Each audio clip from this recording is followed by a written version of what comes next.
Bom dia, meninos. Tudo bem com vocês? Vamos lá para mais uma aula de biologia do primeiro ano, tá?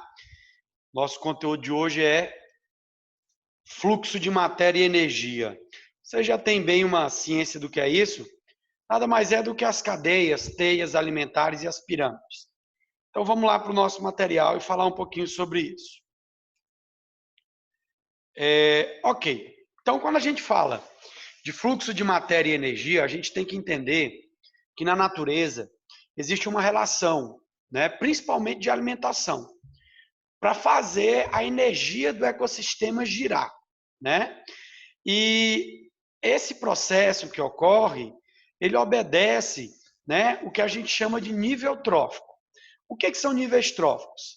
É a posição que cada indivíduo, né, ocupa na cadeia alimentar. Nós temos três tipos de níveis tróficos: produtores, consumidores e decompositores. O que seria um produtor? O produtor é todo organismo autótrofo, é todo organismo que produz seu próprio alimento, ou através da fotossíntese, ou através da quimiossíntese. Consumidores são organismos heterotróficos, aqueles que se alimentam de outros seres vivos ou parte deles. Esses consumidores, eles ainda podem ser divididos em primário, secundário, terciário e quaternário, ou de primeira ordem, segunda ordem, terceira ordem ou quarta ordem, certo? E por último, nós temos os decompositores, que são organismos que fazem a decomposição da matéria orgânica, devolvendo os nutrientes ao meio ambiente. Esses são principalmente bactérias e fungos. Então, todo ser vivo, ele ocupa uma dessas três, né, posições a nível de meio ambiente. Diante disso, certo? Diante disso, nós formamos o que nós chamamos de cadeia alimentar. A cadeia alimentar é uma sequência linear que mostra a relação de alimentação entre os seres vivos, tá? Então, quando você pega aqui, ó, o produtor, certo? No caso, como eu disse para vocês, é um autótrofo.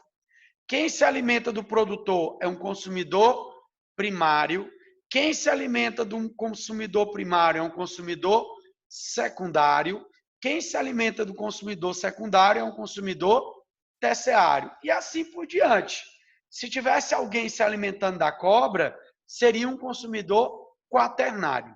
Um detalhe: vocês perceberam que nessa cadeia está sendo apontados os decompositores, mas não necessariamente os decompositores precisam aparecer numa cadeia, visto que todo organismo, quando morre, ele é decomposto.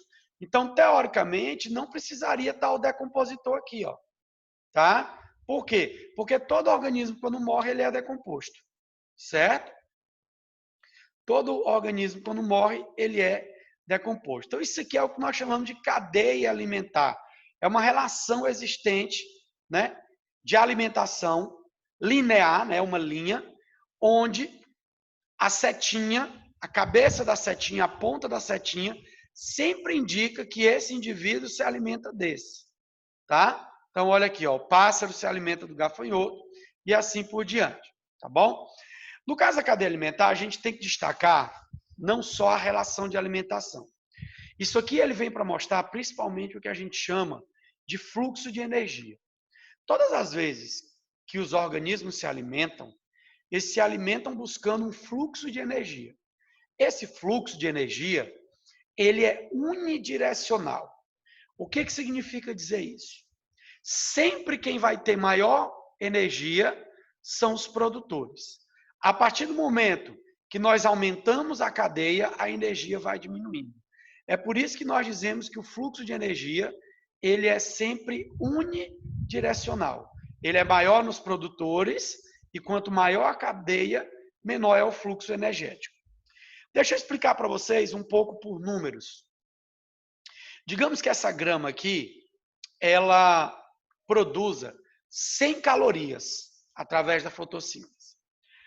Quando o gafanhoto, né, que no caso aqui é um louva-a-Deus, quando um gafanhoto ou louva-a-Deus comer essa grama, essas 100 calorias que a grama produziu, uma parte dela utilizou para sobreviver, para se reproduzir, para respirar. Então, o gafanhoto, quando ele se alimentar da grama, ele não vai adquirir 100 calorias. Ele só vai adquirir 80. Então, o gafanhoto adquiriu 80 calorias, mas o gafanhoto se locomove, respira, se reproduz. Então, quando o pássaro comer o gafanhoto, ele nunca vai comer 80 calorias, ele vai comer 60. E assim por diante. É por isso que nós dizemos que o fluxo de energia é unidirecional. Ele começa maior nos produtores e ao longo da cadeia ele vai diminuindo. Ok? Beleza? Tranquilo? Então não esqueçam, o fluxo de energia é unidirecional, certo? Ele é maior nos produtores e quanto maior a cadeia, menor seria o fluxo. Então um exemplo. Eu tenho uma cadeia milho, porco e homem. E eu tenho uma cadeia milho e homem. Em qual delas o homem vai ter mais energia? Na primeira ou na segunda? Você tem que olhar pela posição que ele ocupa. Então, por exemplo, milho, porco e homem, o homem é consumidor secundário. O milho é produtor, o porco é primário e o homem é consumidor secundário. Milho e homem, o homem é consumidor primário. Então, entre o primário e o secundário, quem tem mais energia é o primário. Ok? Beleza? Mas, obviamente, no meio ambiente, né, eu tenho aí uma grande interação entre os organismos. Olha só. Ou seja, eu não tenho uma única cadeia, eu tenho várias cadeias. Então, quando eu tenho a união de várias cadeias, eu tenho o que nós chamamos de teia. Então, veja só, aqui eu tenho aqui, ó, folha, coelho, serpente, folha, coelho, coruja, folha, coelho, gavião. Então, eu tenho mais de uma cadeia nessa relação. Todas as vezes que eu tenho mais de uma cadeia, numa determinada relação, eu tenho o que nós chamamos de teia alimentar, tá? Eu tenho o que nós chamamos de teia alimentar, certo? Ok, meninos? Qual que é a grande característica da teia alimentar? A teia alimentar, o mesmo organismo, ele pode ter mais de uma posição. Olhem comigo aqui o gavião, tá? O gavião, ele se alimenta da serpente. Então, vamos lá, ó. Folhas produtor, coelho primário, serpente secundário e o gavião terciário. Mas o gavião também se alimenta do coelho, ó. Folhas, coelho e gavião. Então, quando o gavião se alimenta da cobra, ele é terciário. Mas quando o gavião se alimenta do coelho, ele é secundário. Então, essa é a grande característica da teia alimentar. O mesmo organismo, ele pode ter vários níveis tróficos, tá? Então, a teia alimentar, como ela é uma junção de cadeia, o mesmo organismo pode ter mais de um nível trófico, como é o exemplo do gavião, ok? É a única diferença entre teia e cadeia. Cadeia, ela é única e linear, teia é uma junção de várias cadeias. Bom, como eu disse para vocês, o fluxo de energia, tá? Ele é unidirecional, certo? Como eu falei para vocês, ó, ele é maior nos produtores e quanto maior a cadeia, ele vai diminuindo. Quanto maior o nível trófico, menor a quantidade de energia. Então, a menor energia, ela estaria onde? Nos decompositores, tá? Isso aqui nós já falamos, certo? Ok? Então, como eu disse para vocês, o fluxo de energia é unidirecional e é acíclico, ele não volta. O fluxo de matéria, ele é cíclico, porque tem a decomposição, tá? Mas isso aqui só é a nível de conhecimento. Produtividade. Isso aqui é o que um meio ambiente produz, é bem simples de entender. Nós temos duas produtividades, produtividade primária, né? Produtividade secundária e a produtividade líquida. O que é a produtividade primária? Certo? É a quantidade de matéria produzida, é a quantidade de energia produzida pelos consumidores, pelos produtores, desculpa. Tá? Então, produtividade primária, certo? É aquela produzida pelos produtores, tá? Secundária é aquela produzida pelos consumidores. Mas o que vale para a gente é isso aqui, ó. O que é a produtividade bruta? É tudo que se produz, certo? O que é a produtividade líquida? É o que vai se passar de um nível para o outro. Eu vou explicar para vocês isso aqui matematicamente. O salário de uma pessoa é R$3.000. Esse é o salário bruto. Só que dentro desses R$3.000, nós temos aí os impostos que vão ser retirados, como imposto de renda, como previdência social. Então, o indivíduo, o salário dele é 3.000, mas ele não ganha 3.000, ele ganha 2.500. Então, a produtividade bruta é o que se produz. A produtividade líquida é aquilo que se produziu, se retirou o que precisa-se para sobreviver e é o que é passado. Tá? Então, essa é a diferença. Qualquer dúvida sobre isso, vocês me perguntam. Mas é bem simples. Bruto é o que é produzido. Líquido, certo? É o que sobrou depois que retirou-se as funções. Tá bom? Bem simples. Uma outra forma de nós representarmos, as cadeias alimentares é através de pirâmides ecológicas, tá? Existem 3 tipos de pirâmides ecológicas: de número, de massa ou biomassa e de energia.